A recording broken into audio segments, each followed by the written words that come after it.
What's good, man? It's OG Drip, man, the channel where we talk about the spiritual truth and how to utilize energy on a day-to-day basis, man. And check this out, man. We're going to be talking about how to utilize energy if you were born with Venus and Aries.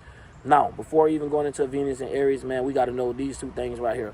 What is Aries and what is Venus? How do we get these two energies so we can know where to put those two energies at and how to make our life be more productive or better in our love life? You get what I'm saying? Understanding love language better. So, when we get down into Venus, Venus is how we love, value, appreciate. And also, it's like, where this is where also companionship and one of us is like trying to make like a negotiation is also. Because now, this is where it get deep at. Because one thing we know about Aries is cardinal fire. And we also know it's the ruler of the first house. So, at the same time, this is always dealing with the self. But when it comes down to you trying to show others how you love and appreciate things or what you're passionate about, a lot of times it don't come off like that. Because one thing we know about Venus is natively ruler of the Libra or the 7th house.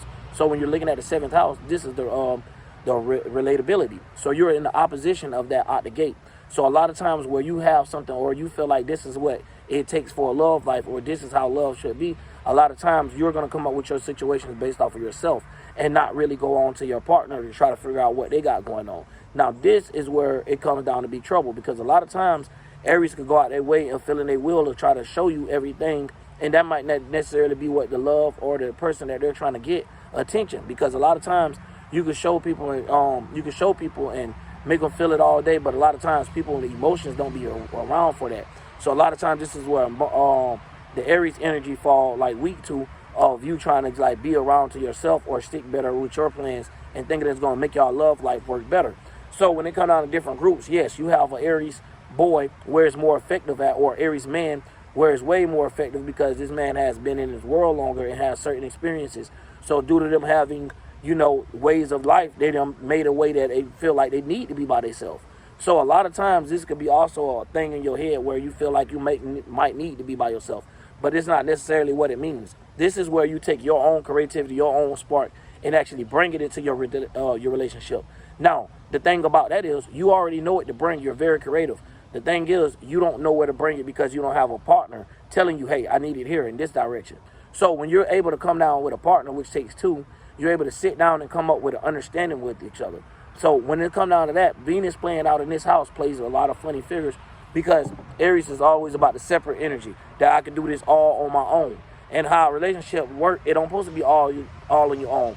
As you look at the Libra constellation or Mahat or whatever you want to call it, it's all about balance, the scales of justice. You know what I'm saying? And it's not about a right and a wrong in this case. It's about a masculine and a feminine. It's about how much you're going to put in, how much you're going to put up with.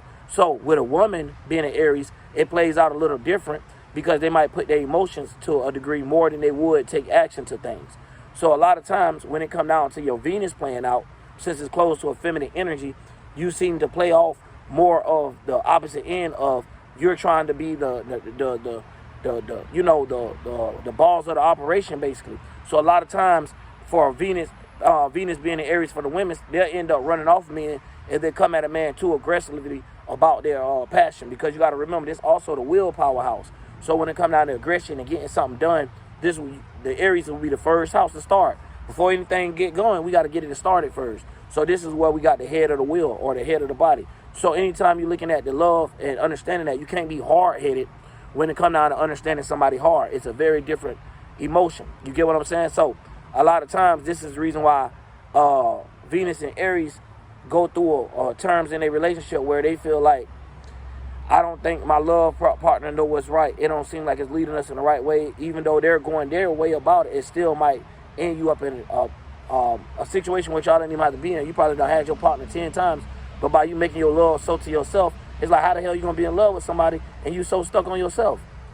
You know what I mean? You can't be stuck on yourself. Share some of that love. So at the end of the day, this is something you guys have a problem with. But at the same time, this is what we're here for. This is how to transmute the energy and how to put it towards your personal life in order to make a relationship work. Because a lot of times people don't realize too.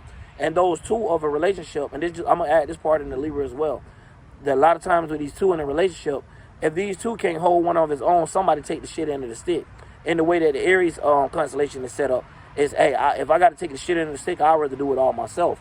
So at the end of the day, you still got to understand sacrifices and will to make some things work. And that don't mean you got to necessarily always sacrifice it, but you got to also be able to be negotiable sometimes. You can't just be all to yourself and self-minded and willed to be like, nah, If it ain't mine, I ain't going for it. So you can't be the only one that has a creativity or the one that have a bright ideal in this case. You get what I'm saying?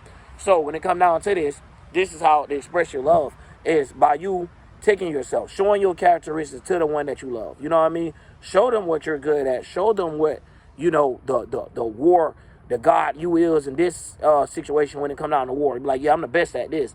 You know what I mean? Bring that to your loved one. And sometimes y'all be trying to attract people that's not even in love with that type of stuff anyway. So a lot of times you end up feeling like you need to be alone. But it always go around. What goes around comes around. But this world keep going. So where it might not be somebody that match you, it'll be someone else that wants someone. And it don't even necessarily matter about zodiacs. It just matter about experiences what a person went through. Like somebody probably went through a lot of love, like what a person never showed them or made them feel like they love them. You get what I'm saying? That'll be the good thing for you, because you're going to show that full force, and they might feel like, hey, the person they had ain't depending on themselves. They depended on them so much that it broke the scale and had the scale a little crooked. You feel what I'm saying? So at the end of the day, when you bring yourself and you already got yourself together, which you already would have with Venus and Aries, because one thing about it, you're going to have your shit together because you're very passionate when it comes to yourself.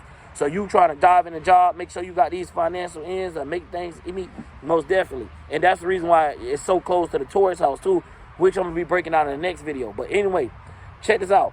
Like when it comes down to our love life and how we value and appreciate, someone don't necessarily have to appreciate you doing stuff from your own self ideals.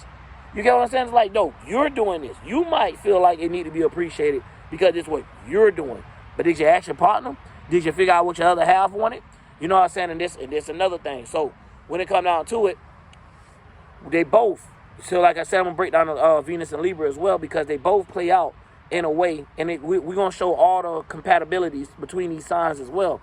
Because a lot of times, with just like Mars being a ruler of a Scorpio, it's the same type of way that play out, but it'd be more of an interaction way. It'd be more of you interacting with someone so much, you putting too much of your feelings in. But that's a whole nother video. You get what I'm saying? But it gets like that. You get what I'm saying? Where you have to take your will, and instead of going to war against the person you love, go to war for them. So understand how to make that Mars and that Venus have a compatibility of being passionate. Because this what these two planets share. This the trait or the characteristic they share amongst each other. So when it's played out, that you showing this characteristic is almost to go to a natural pattern for you, and it won't make you feel like you had to scoot your level down and lose your masculinity. You know what I mean? At the same time, because then you'll be able to see how it's cherished, and you'll be able to stand as that self-proclaimed clean king or whatever you want to be. You know what I'm saying? Then they'll be able to add on, so it won't just be you feeling like you the shit, but your partner, your loved one will too. Because a lot of times people get stuck in their ego as well, forgetting that somebody else got to think you good too. You can't be the only person that thinking you're good. Like, and you ain't got no competition in it.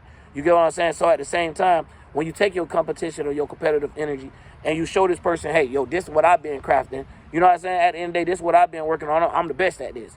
And you got to actually have some back behind it. You know what I mean? Don't pick something you think you good at. Because you know how your Venus and Aries is. Y'all passionate about everything. Don't mean you necessarily good at it. You get what I'm saying? But you're working on it. So at the same time, let a person know that. They might even be able to see the beauty in you trying to grow and might be able to help and add on to it. Because that's what it's about. It's about helping one another, not trying to pull one another down. So when it comes down to that, it's one another, not just one.